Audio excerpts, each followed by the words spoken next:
Salut MJ! Dans cette vidéo, je vais te guider pas à pas pour créer une ville vivante et immersive.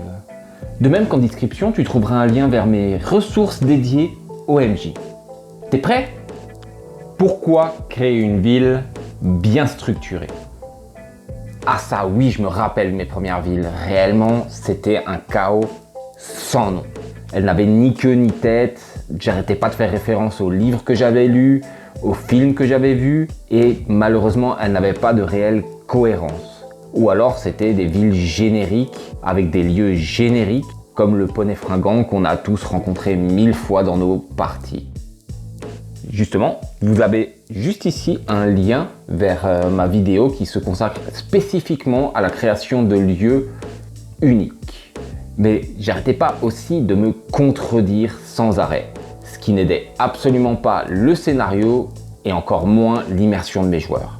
Alors que si je les avais bien structurés avec la méthode de cette vidéo, elle m'aurait facilité l'improvisation car justement j'aurais eu un cadre concret, j'aurais connu ma ville, ses tenants et aboutissants, ses limites, ses secrets, ses personnages, ses ressources, en gros, comment elle fonctionne de manière logique.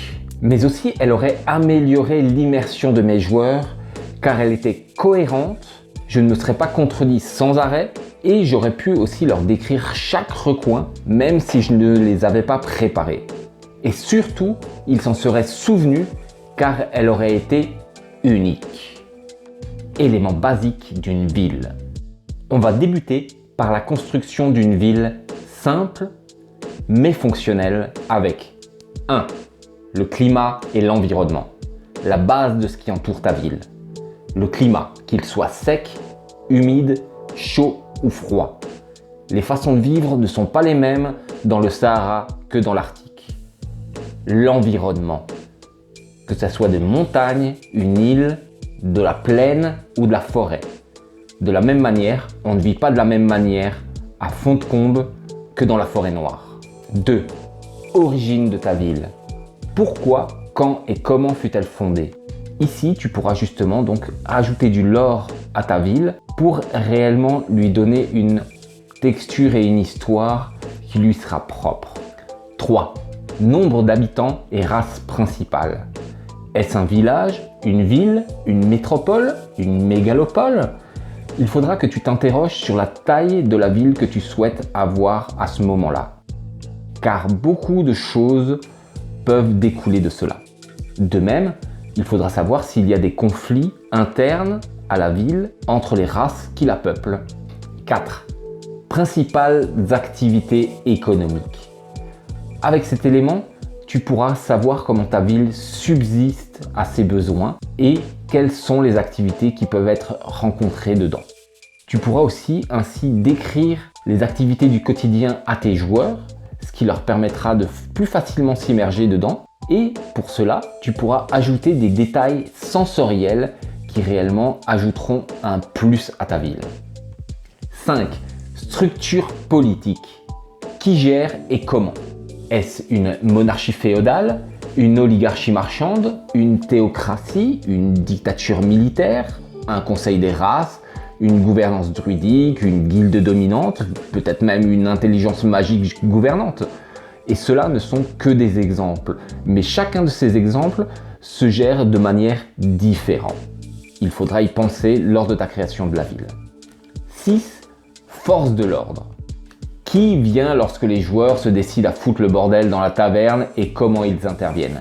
Car nous savons tous que cela passera à un moment ou un autre dans ton scénario. Mais plus sérieusement, il faut effectivement savoir qui gère quoi et comment. J'ai justement une vidéo qui devrait s'afficher juste ici qui te permettra de faciliter ce point. 7. Lieux essentiels. Que ce soit pour ton scénario ou tout simplement pour la vie de tous les jours. Que ce soit la taverne où ils iront se restaurer ou dormir, le temple où ils achèteront des potions ou peut-être se feront soigner, le lieu de gouvernance où ils pourront avoir des renseignements, le poste de police ou de milice où ils finiront fatalement une fois qu'ils auront foutu le bordel dans la taverne, le marché où ils iront acheter ou revendre du matériel, etc., etc., etc. Si la vidéo jusqu'ici te plaît, n'hésite surtout pas à t'abonner, me laisser un commentaire et liker la vidéo, ça me fera super plaisir. Et si jamais la vidéo te plaît pas, tu peux toujours l'écrire en commentaire, j'essaierai d'en prendre compte. Enrichir ta ville et la rendre vivante. Ok, maintenant que les bases sont acquises, tu trouveras en description une fiche téléchargeable qui te permettra de mettre en place les bases de ta ville. Et maintenant, on va faire monter de niveau ta ville avec ces quelques éléments. 1. Les PNJ. Au cours de ta partie, tes joueurs en croisent, il n'y a pas de doute, tu me diras. Voici ceux qui donneront de la personnalité à ta ville. Les PNJ essentiels. Ce sont ceux sans lesquels ta ville ne fonctionnerait pas. Ils peuvent être très bien liés ou non à ton scénario d'une manière ou d'une autre. Les PNJ secondaires colorés. Ils créent des moments légers, fun et ajoutent de la texture à ta ville. Les PNJ récurrents.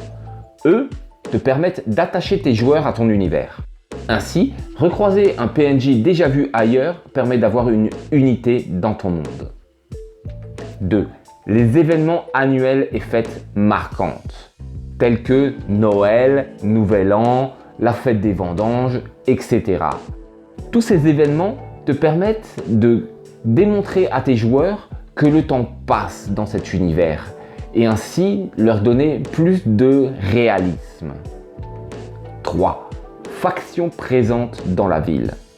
Car oui, les joueurs, tout au long du scénario, voire même de ta campagne, vont rencontrer diverses factions et ces factions peuvent très bien être présentes dans la ville.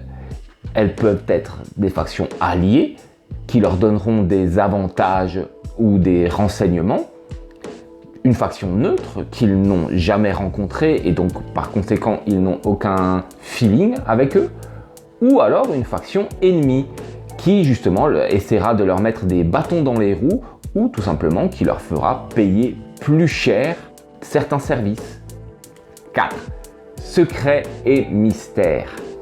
Il est important de toujours laisser une touche de mystère et de saupoudrer d'un petit peu de secret une ville, car cela te permet toujours d'avoir des retournements de situation auxquels tes personnages ne s'attendaient pas.